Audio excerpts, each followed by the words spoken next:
Justice یہ کس قدر ضروری ہے،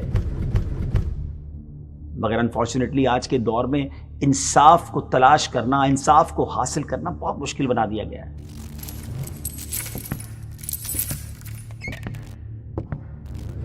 لیکن سبحان اللہ، اسلام انصاف کو جس پیارے انداز میں بیان کرتا ہے، اور ہمارے بزرگان دین، ہمارے اسلاف نے جو انصاف کی مثالیں قائم کی ہیں، آج بھی تاریخ کی کتابوں میں وہ سنہرے حروف سے لکھی ہوئی ملتی ہیں۔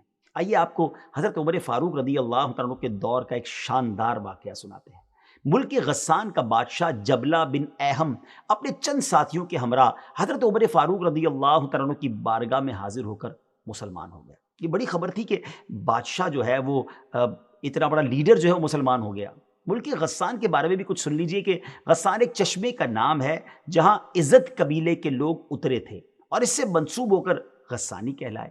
قبول اسلام کی غرض سے جو ممالک کے وفود آپ علیہ السلام کے پاس تشریف لاتے، ان میں غسان سے آنے والے 3 افراد پر مشتمل وفد کا ذکر بھی ہمیں کتابوں میں ملتا ہے۔ تو غسان کے بادشاہ کے اسلام قبول کرنے کے کچھ دنوں بعد سیدنا امیر المومنین حضرت عمر فاروق رضی اللہ تعالیٰ عنہ حج کے ارادے سے نکلے، تو جبلہ بن ایہم بھی اس قافلے میں شریک ہو گیا۔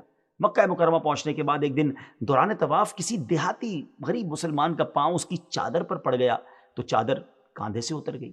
جبلہ بن ایہم ظاہر ہے وہ ایک لیڈر تھا، اس نے بڑے روب سے پوچھا کہ تو نے میری چادر پر قدم کیوں رکھا؟ اس نے کہا حضور میں نے جان بوجھ کر قدم نہیں رکھا، بس غلطی سے پڑ گیا تھا۔ یہ سن کر جبلہ نے ایک زوردار تھپڑ اس کے چہرے پر رسید کر دیا۔ تھپڑ کی وجہ سے ان کے 2 دانت ٹوٹ گئے۔ جی ہاں، اس دیہاتی کے 2 دانت ٹوٹ گئے اور ناک بھی زخمی ہو گئی، خون بہنے لگا۔ یہ دیہاتی مسلمان حضرت عمر فاروق رضی اللہ تعالیٰ کی بارگاہ میں حاضر ہوا، اور جو سلوک ہوا اس کے ساتھ، جو ناانصافی ہوئی، اس کی شکایت کی۔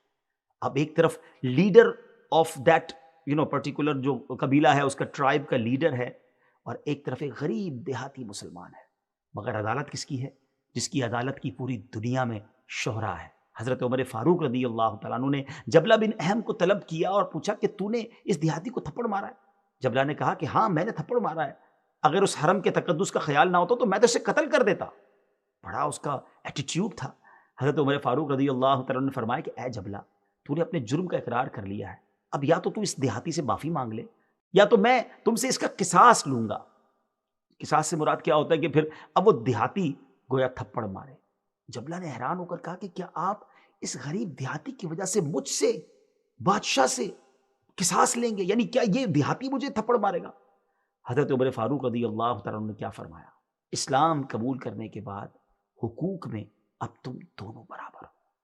ناظرین، یہ ہے اسلام۔ امیر ہو یا غریب، امیر کا انصاف الگ اور غریب کا انصاف الگ نہیں ہوتا۔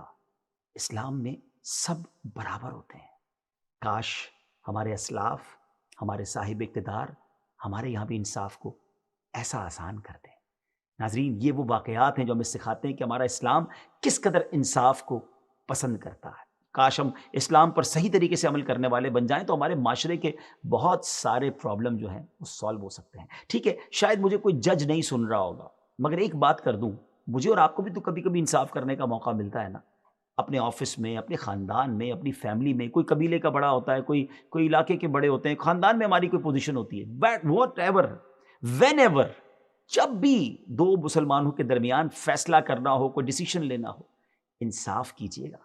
یہ میرے محلے کا ہے، میرے خاندان کا ہے، میرا گرائی ہے، میرا جاننے والا ہے، میں اس کی فیور کر دوں، یہ نہیں ہونا چاہیے۔ ناانصافی اللہ کو سخت ناپسند ہے۔ امید کرتا ہوں اس بات کا خیال رکھیں۔